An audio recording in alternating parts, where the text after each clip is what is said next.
Stripe is one of the first characters to get a buff in Multiversus, and here is everything you need to know in order to master this assassin. Welcome friends, Zen here with another toasty guide on everything you need to know in order to play Stripe in Multiversus. Starting with this fighter's class type, and that's Assassin. Stripe is also considered a medium difficulty and has a hybrid fighting style, meaning they can equally and effectively finish off enemies on either plane. And here are their strengths and weaknesses. For strengths, this little gremlin has plenty of attacks that can KO enemies by sending them flying out of the arena, and is one of the few assassins that can be both equally good at melee and ranged combat. Now for their weaknesses, Stripe can find it rather difficult to recover back onto stage if it's knocked back far enough, and their attacks have a pretty slow startup, and you thought Wonder Woman's startups were long, making some of their moves extremely easy to dodge and even parry. Next up is Stripe's best signature perk, and that's got to be Boom Boom Bounce, which is extremely useful for offensive playstyles that you typically want with an assassin. This can be used on unsuspecting opponents, especially in 2v2s where they are bunched up together in the ground in order to deal some extra damage. A signature perk that is equally great for both ranks of play. And as far as their universal perks, we've got that's Flammable Dock, which can stack Ignite effect from your dynamites to double the amount of damage your opponents take in. Speed Forced Assist to help Stripe catch up and chain even more combos together on defenseless opponents. And finally, Pugilists to further increase Stripe's melee damage output. But now let's check out Stripe's passive ability, Grudge Holder, which activates when Stripe hits an enemy with a melee attack. It then deals targeted that can then be comboed with their neutral special, which often leads to some nasty knockouts. However, only one fighter can be targeted at any one time, so use responsibly. Now it's time to go over Stripe's moveset, starting with his neutral attack, which is Bouncin' Buzzsaw, where he throws a saw, which is a projectile, at the enemy. Now this can be used to bait your opponent into dodging, leaving them vulnerable in the air. The next move we're going to talk about is his dash attack, which can be used to send your opponent into the air, leaving them open for following attacks. Next up is Stripe's combos.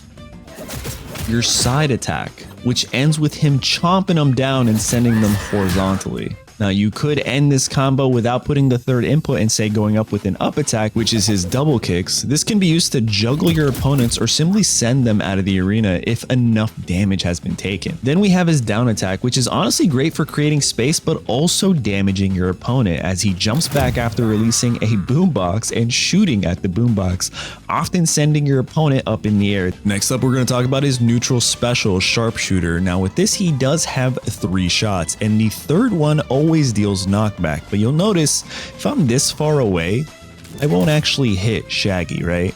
However, if I deal that targeted damage and go over here, I'm always shooting him.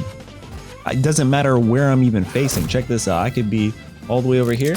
I'm still getting him. So you're almost always going to want to combo your neutral special once an opponent has the targeted effect on them. Next, let's talk about his side special, where he does a sick kickflip. It actually does send the opponent up in the air so you could juggle them. We'll talk about combos later on in a bit. Next up is his up special, Ride 'em Cowboy. This one destroys projectiles coming your way. So as long as you can leap onto a projectile, you'll destroy it. And if you leap on an allied projectile, you won't destroy it. So that's something to know. But definitely a move you're going to want to know and use effectively against characters that want to control the stage via ranged attacks like projectiles. Yeah, this makes them obsolete pretty much. And then finally, his down special, which is probably one of my favorites. It does have a cooldown.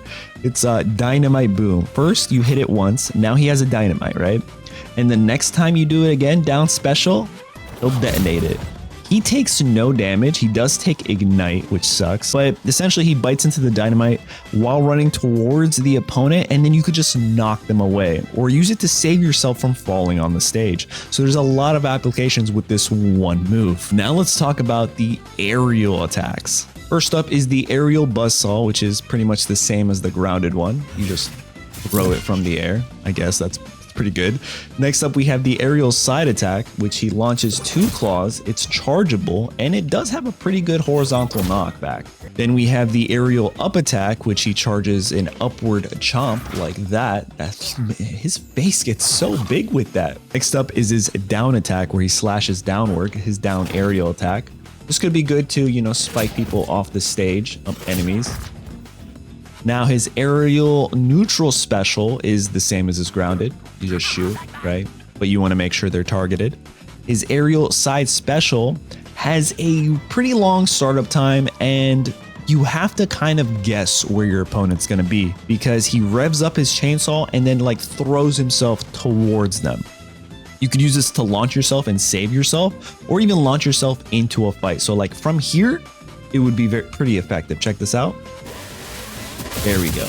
However, if I did it from this close or even this close, I'm missing him every single time. So that's something you definitely want to be aware of with your aerial side special. Next up is his aerial up special, which is similar to the aerial down special, destroying projectiles, and he kind of leaps up towards them. You could also use this to juggle your enemies up in the air. And then finally, his aerial down special is the same right here and destroyed. Or you can bounce him back. Another thing is you can use it in the air as well. You can activate it, it sends you up top. So you want to use that responsibly. Now let's talk about Spike's combos. For the first combo, it starts off with Stripe's basic side attack twice, and then goes into an up attack and then another aerial up attack. And with this combo, you can deal some pretty good damage, while leaving your opponent open to even more attacks from you or your teammates. And then next up is my personal favorite, the one that really incorporates its neutral attack and special. The first aerial down attack will apply targeted to your opponent thanks to Stripe's passive. You can keep the combo going by throwing a buzzsaw with your neutral attack and leave your opponent open to even further attacks by following up with your neutral special. And remember, the third shot always deals knockback, utilizing that targeted status to inflict even more damage. And now it's time for you to take your Stripe this week and get toasty in Multiversus. Check out one of these other guides here next for more. And as always, friends, have fun and stay toasty.